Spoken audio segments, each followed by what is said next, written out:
All right, I'm pleased to introduce our next speaker. It's David Brin. He's one of the giants of the science fiction field. He's both critically acclaimed and also one of the most popular authors in the field. And he's also always impressed me with his ability to think outside the box. He's the epitome of what we call a futurist in science fiction. And we were fortunate enough that he agreed, despite his extremely heavy schedule, to give a talk today at the symposium. Thank you. I'd like to thank my dear colleague, Catherine, one of the brilliant writers in the field, and John and Rick, rather, and pass on my greetings to my fearless Jason Derleth, in wearing my other hat as an advisor for NASA NIAC, and my colleagues Mark Mellis and Alan Steele and the rest of you there. Yeah, it's a terribly important topic, and let's try to just race through a few thoughts. So I'm just a little bit, it's just a little bit awkward, so let's just move on. Oh, if you're tweeting, I'm at David Brin. Okay, so we've been moving our way through to the Chesley Bonestell world. We're having spaceships with fins that land on their tail. Wahoo! Someday perhaps we'll get the spinning wheels.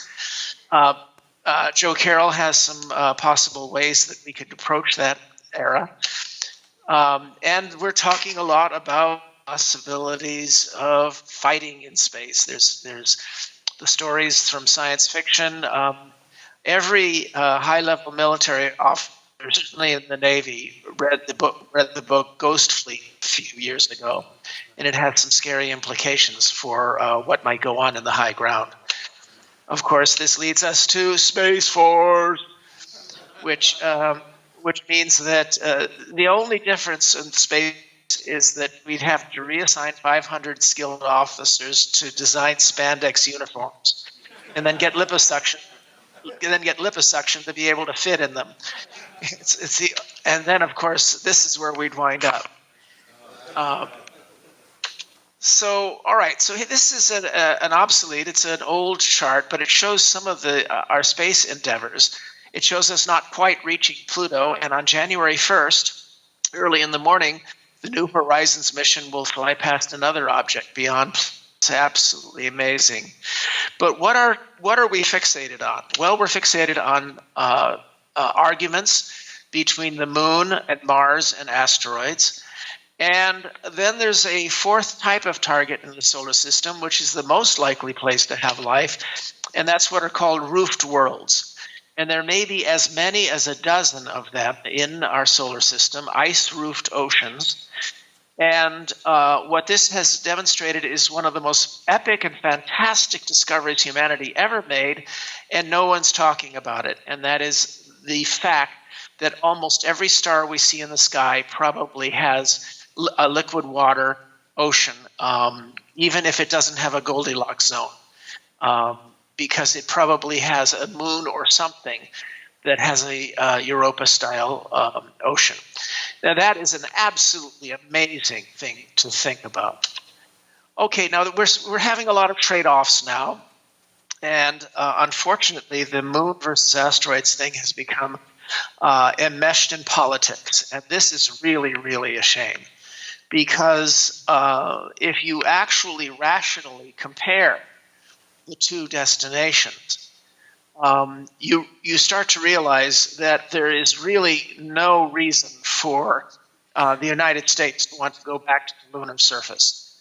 There are no resources of any value there except possibly some polar water. If there are gigatons there, then sure, maybe we might make a fueling station there, but it's really, really difficult. NIAC has funded studies of what it would take to be able to work in those permanently dark craters. It's not easy. If there are only megatons of water there, then that water should be left for lunar colonists. There are various other things that might be going on, but Andy Weir, the author of Artemis and The Martian, struggled to find a justification in the near term for a lunar colony, and he said the only justification for going to the moon in the near future is tourism. And that's why the Chinese and Russians and Europeans and Indians and all those people want to go there. Well, we did our tourism, our bar mitzvah, today I am a man, on the moon 50 years ago. The lunar polar station, orbiter station, tourist services. That's what you do. Asteroids are easier to get to robotically, but not by humans because the times are a problem. But there are already people investing in the possibility of getting at the fantastic riches that are there. And that may be why some of the people who own mines on the Earth are opposed to asteroids. All right, so the sweet spot would be a lunar orbital station, and that happens to be what we're going to do. So interruptions and interference in science, nevertheless, we seem to be aimed at the right direction, and I'm all in favor of that. As a matter of fact, there's some extra reasons for a lunar polar station that I won't get into today. All right, now we all yearn for Mars. Isn't that beautiful? Of course, it could be made more beautiful if we melted all the water that's buried there and turned it into Kim Stanley Robinson's blue Mars. Fantastic. And I'm going to skip right past that. Because the topic today is about, modifying ourselves to be appropriate for spaceflight. Because really, that's going to be easier to do than changing the universe. We might adapt our children to be able to have larger eyes for darker worlds. They might have gills to settle Europa. They might be Khan. And there's also this possibility that we might have descendants who think of themselves as human, have human culture, carry forward some of our dreams, a lot of our dreams, but are made of different materials. And most of us probably could come to terms with that.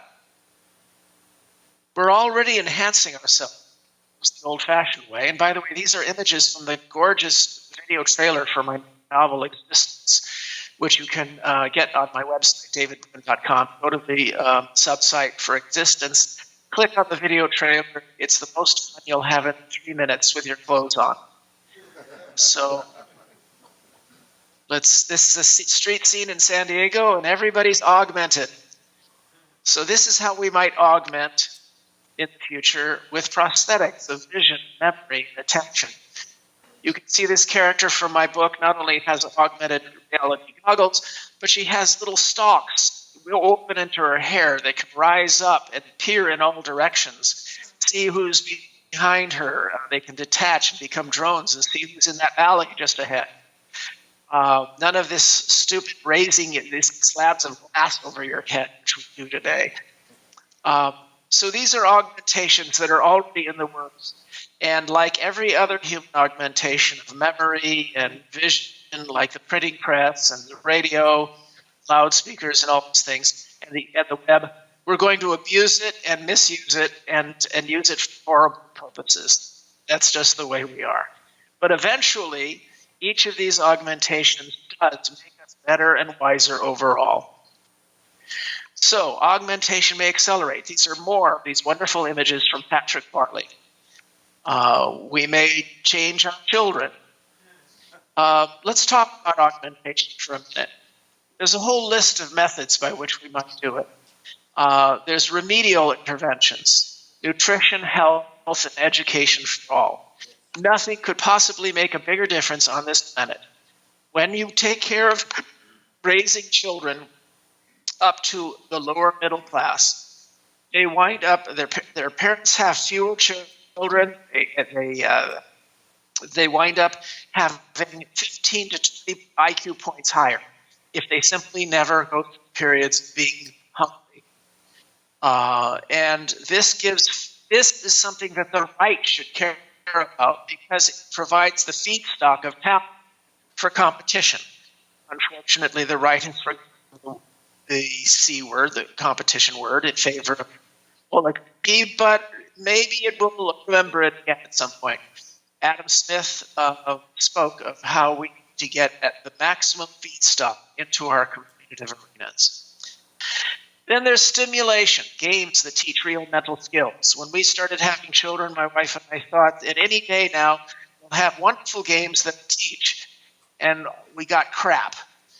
But there are preliminary signs that there are now games about to come out that can actually tell when the child has that aha moment, and that can help teach real mental skills.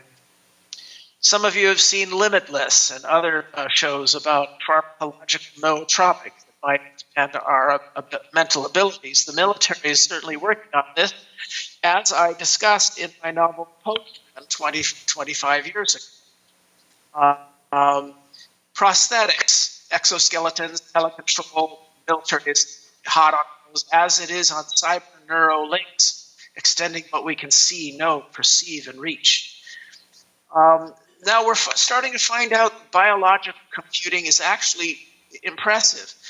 Ray Kurzweil thought that we would get the singularity when a box, a brain-sized box, could contain as many circuit elements as there are neurons in the brain, about 100 billion. Well, we've passed that point in the last few years. But then we realized it's not neurons.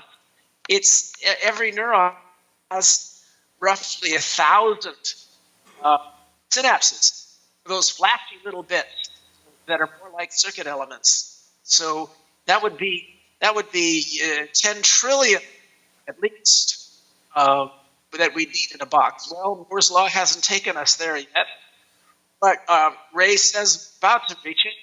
Only unfortunately, and all these Moore's law fans, we're finding out that for every synapse, there may be dozens or hundreds or even tens of hundreds of tiny computational little bits along the axons and dendrites. In other words, we may be spectacular beyond any of our previous reckonings, and it may be more difficult for AI to emulate us. But the next category is AI. And it'll either happen separately or it might happen in synergy. So let's hope the title of this conference is effective. There's lifespan extension. And if you look up my name, David Brin, and immortality, I will show you what a grouch I am. Certainly, I would like to live longer. I would like to have a larger health span. But there is reason to believe that humans have plucked all the low-hanging fruit already. We're the Methuselahs of mammals. Most mammals get 1 billion heartbeats, whether they're small or large. We get 3.5 billion heartbeats. And we had to, in order to make these children who are fetuses for 25 or 30 years. So the result is that every time you see some fantastic lifespan extension on fruit flies and mice, don't expect it to affect us. Finally, there's genetically altering humanity, which I talked about when I showed you Khan. All right, so let's move on. And a lot of this is discussed in my short story collection, Openness, which also has this lovely Patrick Farley cover. All right, so in AI, we're going through what's called the big flip. And that is, some of you even called it Brin's flip. And that is that computational expansion was driven for the last 70 years by hardware. Moore's law with element packing and Dennard scaling for power reduction. And it was long predicted that the exponential of Moore's law would taper off. And it has. The last 5 years, certainly the last 3 years, Moore's law has been tapering off, having its S-curve. But ironically, or amazingly, software which sucked for 70 years, has taken off in the exact same time interval, with limitless application of big data and machine learning though it's becoming so good that we have no clear way of tracking how these machines are reaching the conclusions that they're reaching. And of course, there are all sorts of worries and frets and hand-wringings over governance by algorithm. Now, here's the interesting thing. I assert that about 40,000 years ago, we had a similar big flip ourselves. We kept getting gradually more intelligent through hardware development, grunt force evolving better hardware with crappy software. But starting 40,000 years ago, and 15,000 years ago, and then 10,000 years ago, and then 6,000 years ago, we went through a series of software reviews. And you can read about this in my novel. Okay, so general approaches to AI. One is the one that was tried for about 50 years, and that's creating logic, algorithms, and knowledge manipulation systems. These still have their uses, but they're mostly being used. That GoFi means good old-fashioned AI. Watson. These mostly are turning into tools for the next step, which is cognitive evolutionary neural net learning systems. These are the parts that have taken off. Emergent AI is the thing we see in science fiction flicks. Skynet. And the worst place that it could happen is at Goldman Sachs and the other Wall Street firms. Forget the military. Generals like to have off switches. They like to isolate their AI. But Goldman Sachs and Wall Street firms are developing programs that are inherently predatory, parasitical, insatiable, immoral, and all of it secret. This is where you might get an emergent AI that is programmed from the beginning to be hostile to us by its very nature. And there is no political will to do anything about reining this in. They are spending more money on AI than all the universities combined. It may be that it's hard to actually make real AI. Robin Hansen's book, The Age of M, suggests that eventually we will have to just simply emulate the human mind that's contained in the human brain and upload these copies into computers. And if that's the case, then you'll have human beings, trillions and quadrillions of living in software. Now, science fiction is familiar with this concept, and it has implications for the Fermi paradox. Then there's human-animal amplification. I wonder whoever talked about human-animal and animal amplification. Here we go. You know, the notion that we might modify creatures around us. Again, the point I make in The Transparent Society is that these might be done with a minimum number of horrific mistakes if they are done in the open. Unfortunately, there are laboratories in Siberia and Xinjiang and places like that in Patagonia where these things are being pursued. And I mentioned Goldman Sachs. All of these things are being pursued in utter secrecy. And as we know from every Michael Crichton story, that's the recipe for disaster. Finally, there's the sixth approach to making an intelligent being, and that happens to be the only one that we know of actually happened, and that is creating childhood. Childhood was the invention that enabled our fetuses to spill into the world utterly useless and bat against the world, crawl, then stand, then fall, and skin their knees and gain experience with the real world, which taught them how to be intelligent. If this turns out to be the way in which you make an intelligent being, because it's the only way we know of to make intelligent beings, then we might have a soft landing because we'll have to put our AIs into small robot bodies and foster them into human homes to be raised as sons and daughters, adopted sons and daughters, who are shocked when they're told that they were adopted. if this turns out to be the way to make an intelligent being, then we'll have the soft landing, because these new creatures will be our children. Okay, so there's various ways to try to get ethics into AI. One is strictly embedded control system, like Asimov's laws. You're looking at an expert in Asimov's law. I had to imbue myself in every aspect of them in order to write Foundation's Triumph, which tied up all of Isaac loose ends after he died. I'm pleased that Robin and Ov and Janet both were pleased with the result, but it Asimovian laws of robotics won't work, and that was basically what Asimov was getting at. Now you can regulate macro entities who own and run the AIs. That's recursive liability. But when you get into blockchain, we already have non-intelligent independent algorithms roam the internet today that hire people, hire corporations, hire services, have bank accounts in Blockcoin. These independent entities already exist, and the fellow who is exploring them in science fiction is Carl Schroeder.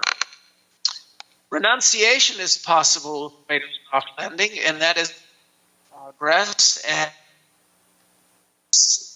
all it means is that elites will do these things in secret. One proposal has been to force AI to act through filters. You make your new AI on a Pacific island, and its only connection with the outer world and the internet is through a screen and talking to intermediate humans. If the big Turing test, if they can find a way around that, and they will. I already spoke of robotic embodied childhood, but the fundamental method by which we can make ethics work in a world with AI is the only method that ever worked in globalization, and it's called reciprocal accountability. Okay, so the only method that I believe can possibly work to give us a soft landing so that AIs don't stomp us flat or pat us on the head and leave us behind or do other bad things. And by the way, most of our science fictional fantasies about AI aren't so much about AI. They're about powerful new beings recreating the pyramid of privilege called feudalism. This dominated 99% of all human societies. Oligarchy by the owner lords and their priests. And there is not one case in all of human history in which this worked for 3 generations, in which it didn't turn into catastrophe. It's a dismally stupid method of government. It is the principal means by which freedom and also competitive capitalism, market capitalism, were repressed across the last 6,000 years. But it is a natural attractor state because it gives brutal men a chance to pick up swords and take other men's women and wheat. And then the priests leap and hop and dance and say, it's good that this king and these lords can take your daughters. Occasionally we break out from this horrible, brutal system, as they did empirically in Athens, briefly in Florence, but as we have done for 250 years. And no civilization was ever as successful as this one that followed Adam Smith's advice to trash feudalism. And of course, what happens is feudalists always try to come back because we're all descended from the harems of these bastards. So every generation of Americans has to deal with an attempted oligarchic putsch. We're going through one especially bad one now. But our ancestors managed to get past them and restore a flat, fair, open society that had flat, fair, open markets and capitalism and democracy and justice. But the point is, we know in our hearts that this is looming, always threatening to come back, which is why so many Hollywood films are about humans trying to reestablish authoritarianism, sometimes from a government agency, sometimes from a corporation, often from the rich, accurately.